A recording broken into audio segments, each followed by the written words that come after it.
Hello everyone, Brian from Raven's Cauldron. If we haven't met, and this is my first video, sorry for boring all my friends. I'm Brian Campbell. I own Raven's Cauldron and Crooked Cottage Escape Rooms in Delaware, Ohio. This is our YouTube channel for Raven's Cauldron, where we bring metaphysical goodness, rituals, tarot card reading advice, deep dives on tarot cards, how to use crystals, and the list is going to go on. We're going to continue to put our repository of stuff on this video channel, so people like to see and feel things a little more, and so you can get my opinion on things, how I do it, because there's so much confusion around metaphysical topics and stuff, and that's what we're here to talk about today. The store has now been in business for 6 years, 6 years in September, I should say, so just short of 6 years. Today is July 7th or 8th, one of them days. Actually, I take that back. Today is July 9th. I'm not a walking calendar, and I don't have anything to look at. So anyway, I'm always confused.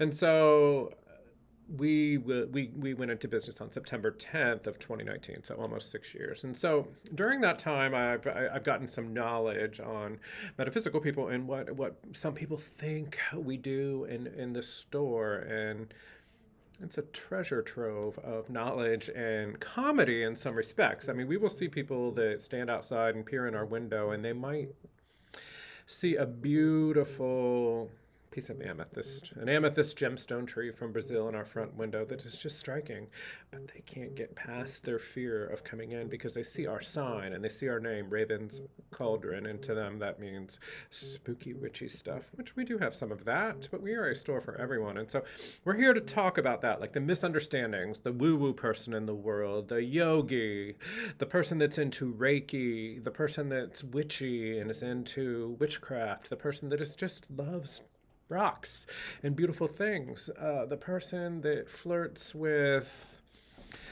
tarot but doesn't really understand it, and the list goes on. Our store services all of those people. And so today, I think leading by doing versus lecturing will help. And so I want to share with you a ritual. We have a close-knit circle here at Raven's Cauldron that we do rituals with, myself, my partner, 2 of my employees, and some friends. It's like a circle of like 5 people that we do these rituals with. And this was our most recent ritual that I designed, and I think it's pretty powerful. We're in the midst of it right now. I want to share it with each of you because I think this is a way to understand what metaphysical studies, what the store is all about in one tiny little facet corner of what we're about. And so this is a walking in the shoes of someone else, looking at things through a lens that you can't see through because you refuse to. You've got mental blocks, carrying somebody else's burden for a few days to find out what it's like so that you can be more well-rounded and full of wisdom. So that's what we're going to do here. So let's talk about gathering the materials for this ritual. To start off, you need 2 small crystals, and I've got them right here. A piece of Rainbow Fluorite and a piece of Smoky Quartz. They're very small. Can be smaller than that. That's not important.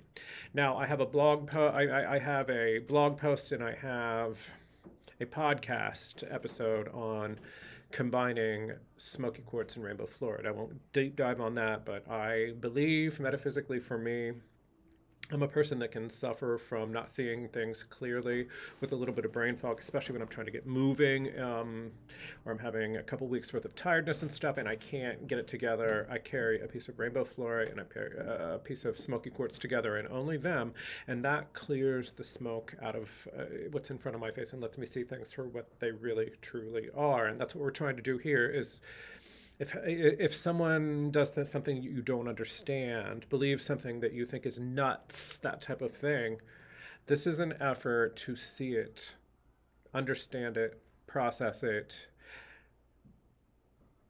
and just basically be a more well-rounded person, if you will. So what you do after you have these, you just put these in a little velvet bag that you can carry with you. And whatever month you're doing that with, I like to honor the lunar calendar and the physical calendar. So we're in the July. So we're going to do it for 7 days straight. We're going to carry this with us, and we're also going to put on it amongst who you're doing this with, your circle, the people you practice with. Write on a piece of paper one word that is a burden for you. It doesn't matter what it is. One word, though. Don't get into the sentences and all that kind of nonsense. One word. So, uncertainty. That's a really good word to think about. If you battle with uncertainty, like, yes, you feel really stable in your job right now, you feel really stable in your marriage right now, in your life, whatever is going on with you, but you always worry about tomorrow, and uncertain, like you could lose it all at any time. That's something you struggle with, let's say. Write the word uncertainty on a piece of paper like this and cover that piece of paper with 2 pieces of tape so that it can't be read. Fold it in half and cover it. So the point of this ritual is not to get into your friend's head or your coven mate's head or your circle mate's head or anyone in your life's head and figure out what's bothering them. You're never going to know that, for instance. You're just going to carry that around. So you put that word in your bag with your piece of rainbow fluorite and your piece of smoky quartz and carry it for 7 days. And just notate on paper or in your head, if you have that kind of memory, how you feel during that time. You're carrying someone else's burden. So let's go with that uncertainty. And that's something you never feel. You're pretty stable. You're very earthbound and you don't think about uncertainty, but you're carrying someone's word that's uncertainty. And that entire week, you're starting to have some of that anxiety about what comes next in any chapter, anything you're doing in your life, right? And so that's what this is about.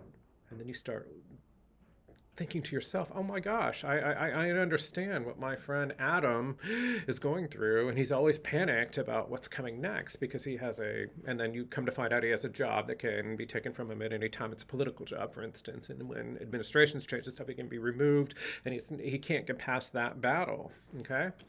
That's the ritual. And then what we do is when we're done with those 7 days, and so you take on somebody else's feelings, somebody else's anxiety for 7 days just to kind of see it through their lens, something you never understood before. And then you regroup with your friends, with your mates, and you come around and you discuss it. So I'm the one that had the uncertainty. I was feeling uncertainty, something I never felt before, but I did this ritual and I'm feeling uncertainty. And so I say in my group, hey, I'm starting to feel uncertain, anxiety about what comes next. I've never worried about these things. I always felt sure-footed on everything, but now I'm always, this week after doing this, I'm kind of worried about what comes next.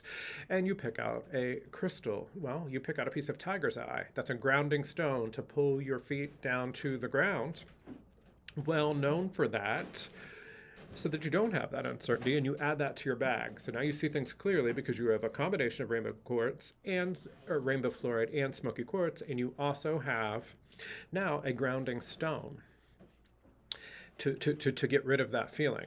You take those 3 stones and you make some sort of crystal grid, and you might want to add 2 things. So the grounding, if it's severe enough that you need more, you need some sort of protective stone, you could add that as well. So you have 4 stones, you added a piece of black obsidian, and you're going to create a crystal grid outside on your property, and just put the crystals in some sort of north, south, east, west sort of geometric shape that you want. It could be on the side of your house, it could be in your backyard, somewhere semi-protected, and the earth will take care of it from there. You're never going to see these crystals again, and you're kind of drawing around those crystals that you put in the ground. So let's go with this example. We have 4 crystals. We have a piece of rainbow fluorite. We have a piece of smoky quartz in my hand right here, see?